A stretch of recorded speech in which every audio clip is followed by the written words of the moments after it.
এবছর চৈত্র সেলে এই কালো রঙের কুর্তিটা গড়িয়াহাটের একটা খাদির দোকান থেকে কিনেছিলাম। কুর্তিটা যখন কিনেছিলাম তাতে কোনো পাইপিং অন্য কোনো রঙের কোনো টাচ ছিল না, শুধুই কুচকুচে কালো।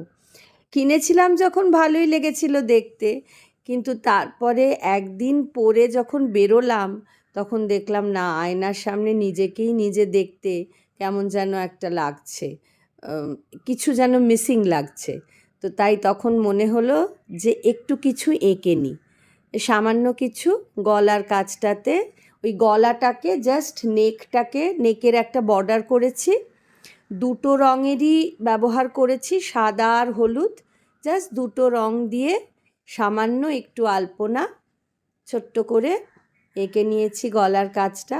কিন্তু মানে আঁকার পরে কুর্তিটা পরে যখন আয়নার সামনে দাঁড়াচ্ছি তখন সত্যিই একদম অন্যরকম লাগছে, অনেক ব্রাইট লাগছে।